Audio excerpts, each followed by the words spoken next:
Very good afternoon, and thanks for clicking on to the Tuesday edition of Vogan's European Outlook for the 17th of September. If you're enjoying the content here on the channel, be sure to hit the like button and subscribe if you haven't already done so. This is the upcoming 7 days tropics-wise according to NHC, and you can see here that we now have a dissipated remnant low of Gordon, maximum sustained winds at 30 miles per hour, minimum pressure at 1,007.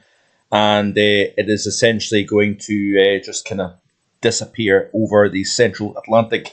And if you notice here that there is no warnings really out now for the next 7 days, the reason continues to be drier, shear, and large-scale sinking over the Atlantic basin.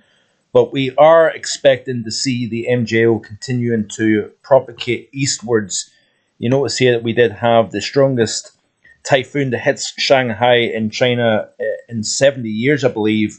And the reasons for that, we'll look at that in the next few days as well, and also the live stream coming up this weekend. But you can see here a very strong upward motion over the West Pacific here, hence why we've seen a relatively busy West Pacific overall. We've seen the MJO generally in the West Pacific maritime continent over the last several weeks. And generally speaking, that has been the concentration of activity. You notice here the oranges representing subsidence over the Americas and over the Atlantic basin. But if we skip all the way out towards the end of the month here, this is off the GFS, by the way, the ensemble. And you can see here that we're starting to reverse the pattern, sinking over the West Pacific and upward motion over the Americas and the Atlantic basin. So therefore, as we push towards the latter half of the month, we would expect to see conditions becoming more favourable. The MJO is also expected as of now. It's in phases 6, promoting a lot of blocking, by the way. And we'll we'll join up the dots with regards to this blocking pattern that we've got across the hemisphere and the consequential extreme rain events that we've seen over the last several days. One over eastern North America and also one over Eastern Europe as well. It's all connected and it's all part of the broader picture. But the MJO, according to ECMWF, as well as the GFS, is indicating that it rotates through phases 7, 8 into 1 and 2, 3 as we move towards the early portions of October.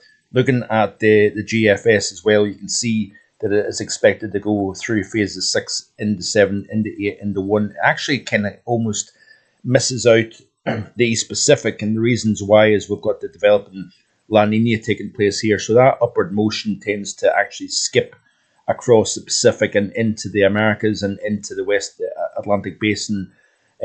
So I think the pattern is becoming more favourable for a ramp up in Atlantic activity as we move towards the latter half of September into the first half of October. So this was the scene, by the way, in Poland over the last few days here. Very, very dramatic flood situation here going on. And we've obviously talked about this in the last several days, but this was the scene in Europe. And then if you skip across the Atlantic, this was the scene in North Carolina, Carolina Beach to be exact. And upwards of 20 inches of rain falling within the space of 12 hours. An historic rain event for sure in this part of the world.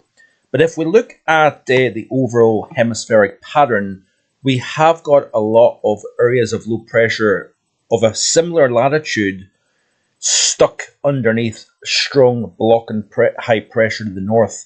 So if we kind of zoom in real close here, it's quite interesting to see this situation as it's unfolding. We've got a very strong area of high pressure over Northern Europe here at the moment. Essentially, it's stretched out all the way from the North Atlantic all the way across Northern Europe and across Northern Asia. Notice here, this is the mean sea level pressure anomaly, by the way. Notice here the low pressure is stuck to the south. And what we're seeing here is areas of low pressure dropping out of the Aleutians into the western side of North America. That's pumping the high further east, over Greenland, over the Baffin Straits, Hudson Bay, etc. You can see here as I play through this here, you can see the strengthening of the high as a result of systems dropping into the western side of North America here, building heights across the north here, and it's trapping areas of low pressure underneath. If we skip back to the latter half of the weekend and into early this week, you can see here, this is as of today, Tuesday the 17th, strong area of high pressure, like a kind of autumnal area of low pressure over the northeastern United States and eastern Canada. There's that feature that was potential tropical cyclone 8. It never gained tropical characteristics, and it remained a non-named system.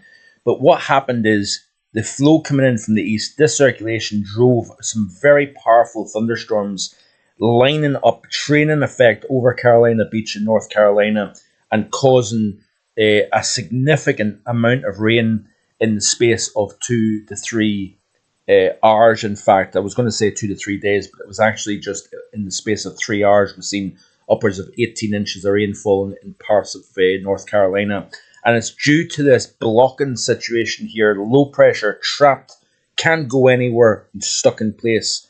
If we then look at Europe, you can see the same situation unfolding here. So let's kind of quickly skip over to Europe here, and you can see the same scenario unfolding. We had the discharge of Arctic air pushing across the UK, Ireland, into the central areas of Europe.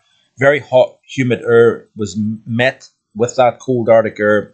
It developed an area of low pressure, and then it kind of was stuck underneath this strong blocking high to the north. And that is very much indicative of a phase 6 MJO blocking to the north, both over eastern North America and over Europe. And we've seen epic rainfall events over the last few days in association with this hemisphere-wide pattern. You know, notice all these low heights here over the Mediterranean, over southeastern Europe as well. And these areas of low pressure have nowhere to go. Another aspect that I want to draw your attention to is the fact that we had very warm sea surface temperatures beneath that flow coming in off the Atlantic basin, and therefore that was fueling the enhanced rainfall over southeastern portions of the United States. But if we also look at the Mediterranean basin, it's also sitting at record-breaking warm levels here. That also, like in eastern North America, fueled the rainfall event that we've seen over recent days. And this is still an ongoing thing, by the way. Looks as if Italy is under the gun for this heavy rainfall, but it's all connected. What's going on across the northern hemisphere at the moment here, areas of low pressure stuck underneath blocking high pressure, and that is very evident when you look at the mean sea level pressure anomaly here. Continue to play through this loop. You notice here the very strong high to the north, areas of low pressure trapped underneath here. Looking at the current visible satellite, we've got the strongest area of high pressure, I believe, since February, believe it or not, across the UK at the moment. 1033 millibars, looks as if that is the core of the high.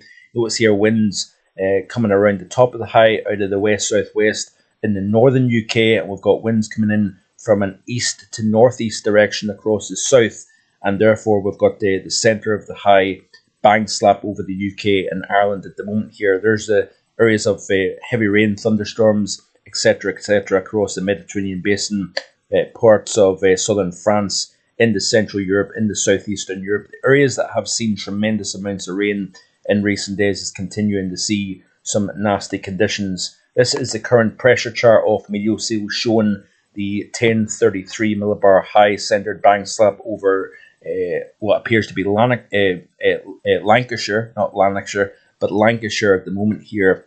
So, and we've seen temperatures respond. Warmest day here at Vogan Weather HQ since all the way back to the 1st of August, which is pretty amazing. We've seen temperatures just below 23 Celsius this afternoon.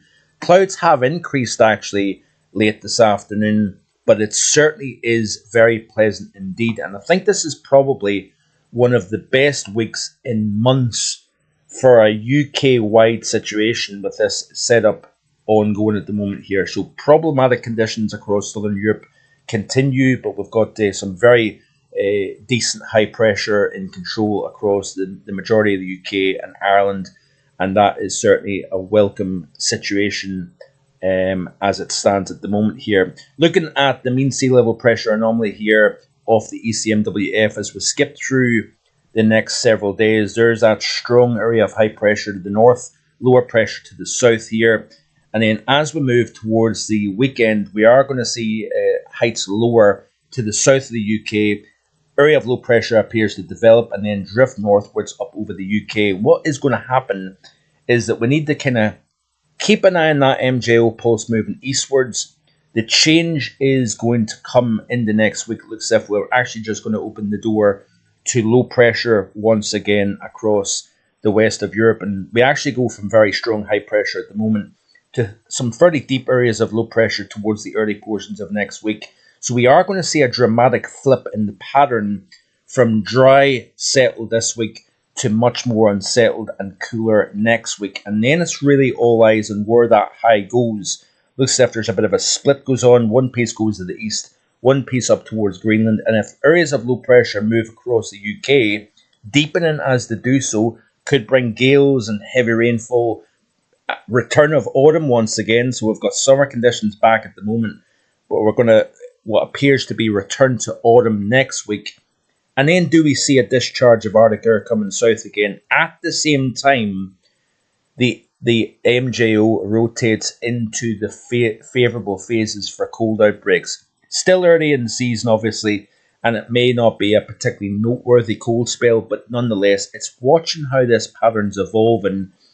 And like I've said for multiple times already, this kind of repeating pattern situation ongoing. The tropics could start to become more active in the month of October. Late season, active Atlantic hurricane season can bode with blockiness as we move towards the early portions of the winter. So this is all the situation that I'm kind of looking into at the moment here, watching the evolution of the pattern, and I'm going to try my best to deliver this information to you here in the channel. So this is the GFS, played through the same loop.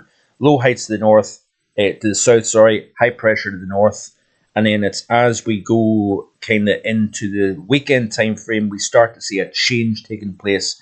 As that high kind of then starts to retrograde north and northwest, we're opening the door to the Atlantic once again. Areas of low pressure moving in, turns very unsettled. But then where do we see the pattern going as we end the month of September into the early portions of October here? Would not be surprised if we get a northerly flow once again. Might get some storms even as we move into the latter half of September here. Notice here the GFS indicates a very deep low over the UK and Ireland around Thursday of next week. This is obviously one operational run, and you can't take this as gospel by any stretch. Let's have a quick look at the overview chart here and show you how this pattern evolves. So look at that there, 969 millibar low. Obviously, that's one run. I wouldn't necessarily buy into that. But look at the difference between the 1033 at the moment versus the 969 next Thursday. So there is change coming. We'll play through this loop. You notice here that as the high then starts to kind of lift a little bit further north, we're weakening the heights underneath. We've got a little bit of easterly flow here, nothing particularly cold or anything. And then it's as we move into the upcoming weekend, you notice here the area of low pressure just develops here off the northwest coast of France. Then that kind of drifts northwards here over the UK as we progress through Saturday and Sunday. And then it looks as if we just open the door to the Atlantic once again as we move into the early portions of next week. We've got one system moves through, then we've got another system that moves through. Then high pressure kind of starts to build to the west and northwest. If that low then moves east, we may start to see something a lot colder coming in from the north here. Remember, the Arctic Oscillation and North Atlantic Oscillation is going negative. We've got that blocking it across the north. We've got the tropics to consider. There are so many factors at the moment here to look at, and it is my job here on Vogan Weather to try and keep you up to date as best I can. Looking at the ECMWF for the same charts, go back to the here now. Strong high to the north. It retrogrades to the north as we progress through the weekend. Then there's an area of low pressure that develops, like the GFS suggests. It drifts north over the UK and Ireland, and essentially that just changes the pressure field to the west and northwest of the UK, allowing heights to lower very quickly. Allows the jet to become more active. Then we see systems moving in from the west here, but it's keeping an eye on as them features move eastwards, do we get a northerly to develop here in conjunction with the MJO rotating into the colder phases towards the end of the month. So it's all to play for, interesting and exciting times to come, and I'm going to do my very best to continue to show you the bigger picture and as to why things are happening the way they are. Looking at the polar vortex in the next couple of days as well, so we're going to look at that in a wee bit more detail also, and looking at a little bit of long range stuff as well. So stick around, hit that subscribe button if you haven't already done so, and I'll see you tomorrow with more. Bye for now.